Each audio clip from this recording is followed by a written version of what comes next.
pretended to be other, be white, different white girls that I thought were beautiful with long hair.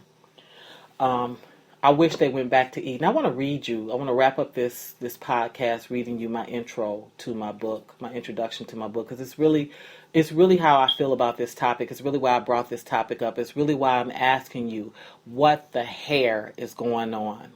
Okay. I said I write this book as a sort of love letter to every black girl who cried when she sat getting her hair combed, grimaced when she was accidentally burned by hot irons, or pouted when her hairstyle was ruined by rain, sleet, and powerful wind. I write this book for the black girl who has felt ashamed when her rubber bands, hair glue, or tight braids broke off her edges, or felt humiliated when one of her extensions came out.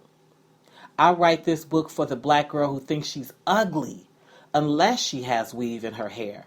Lastly, I write this book for the black girl that looks in the mirror every day and struggles to see beauty because her hair is neither straight nor blonde.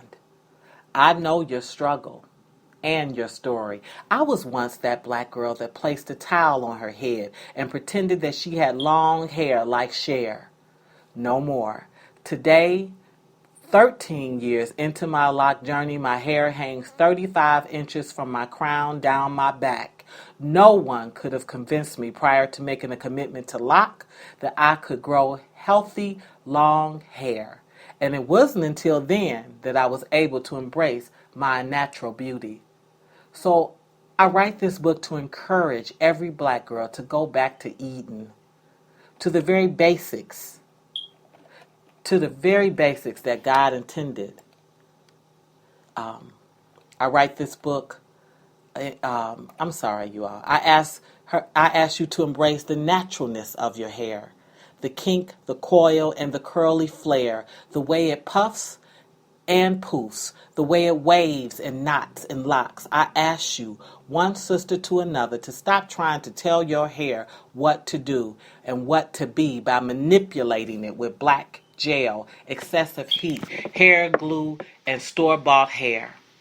I'm here to make a plea to you to stop smothering it with lace front weaves and wigs, to disconnect your spirit from the spirit harbored in the human hair you purchased.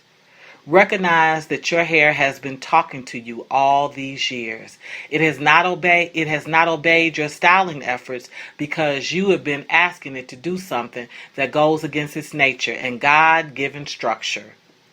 It has been screaming at you with every breakage, over-processing, and follicle damage to let it be its natural self.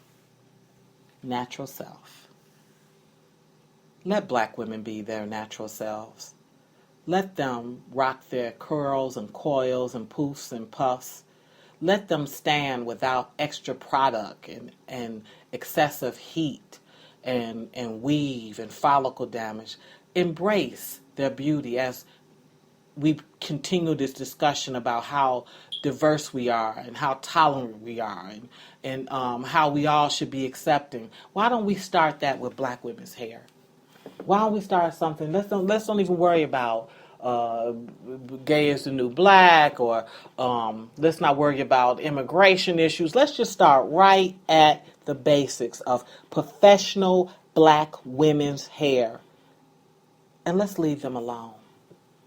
Let's let them flourish. Let's let their self-esteem rise higher than the highest mountain. Shall we? I wish we would. You've been listening to Beyond the Surface Radio.